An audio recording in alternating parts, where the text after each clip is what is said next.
J'aimerais prendre avec vous un petit moment pour méditer sur le sens de Noël. Les contes nous ont montré la beauté du partage, de l'amitié, de la bienveillance. Ils nous ont montré la beauté d'une rencontre qui transforme. Des choses si simples, mais quand elles sont absentes, ô combien nos vies, ô combien notre monde est sombre. Le récit chrétien de Noël nous montre avant tout la générosité, la bonté, la bienveillance et l'amour de Dieu pour notre monde et pour nous. Source d'espérance inestimable, don qui nous ouvre à être à notre tour généreux, aimants et bienveillants. On vient d'entendre le récit de Noël. J'aimerais vous inviter à lire un texte biblique qui médite de manière poétique sur la venue de Jésus. Je vous invite à lire le tout début de l'Évangile selon Jean. Vous avez aussi les feuilles, le texte sur les petites feuilles que vous avez reçues à l'entrée. Donc Jean chapitre 1. Au commencement de toute chose, la parole existait. La parole était avec Dieu. Elle était Dieu. Elle était avec Dieu au commencement. Tout est venu à l'existence par elle, et rien de ce qui est venu à l'existence n'est advenu sans elle. En elle se trouvait la vie, et cette vie était la lumière pour les êtres humains. Et la lumière brille dans l'obscurité, et l'obscurité ne l'a pas arrêtée. Et un petit peu plus loin, la parole est devenu un homme et il a habité parmi nous. Nous avons vu sa gloire, la gloire qu'un Fils unique, plein du don de la vérité, reçoit du Père. On a chanté « Marie savais-tu que l'enfant dans tes bras est le divin Créateur ?» À Noël, Dieu lui-même devient un être humain, pas juste un être humain, un bébé. Celui par qui toutes choses ont été créées vient dans sa propre création.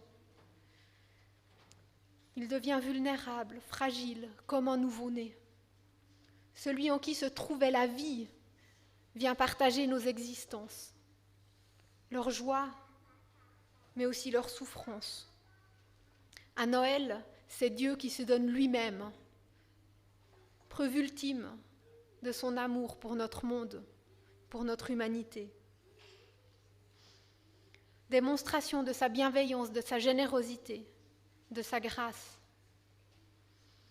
Et s'il vient, c'est pour apporter une espérance que rien ne pourra détruire. Jean écrit « La lumière brille dans l'obscurité et l'obscurité ne l'a pas arrêtée. » Ce que Jésus vient apporter, rien ne le détruira.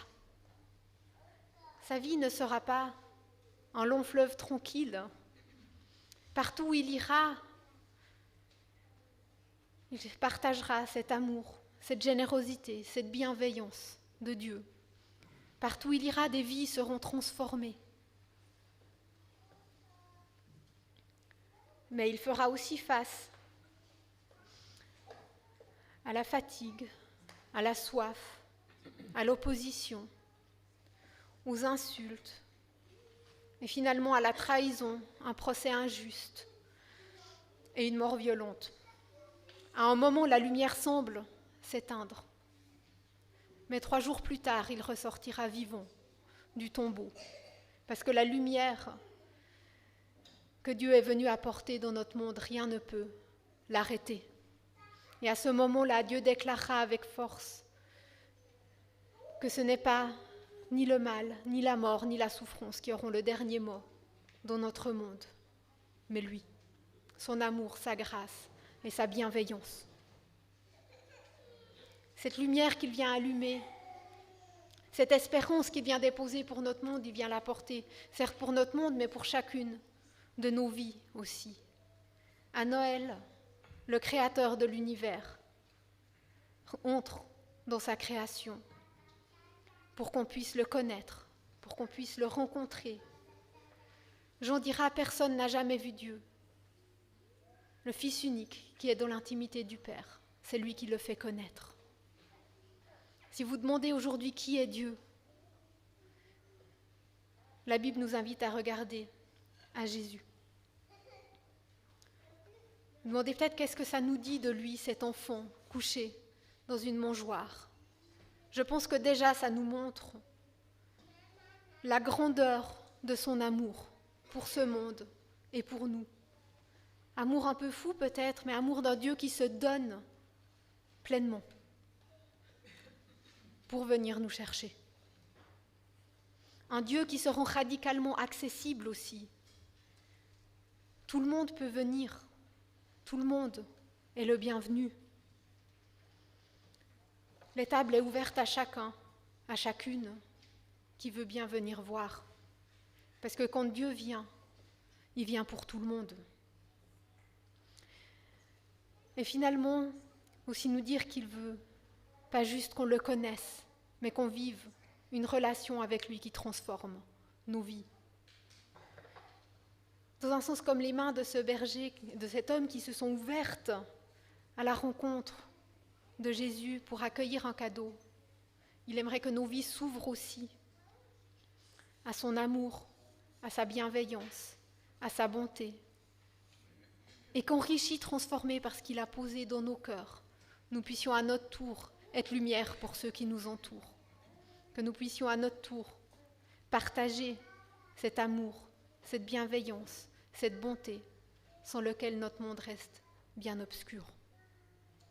Donc aujourd'hui, laissons-nous émerveiller par Dieu, laissons-nous émerveiller par la grandeur de son amour, de sa bonté, et soyons-nous aussi à notre niveau, pour ceux qui nous entourent, source de lumière, d'amour et de bienveillance.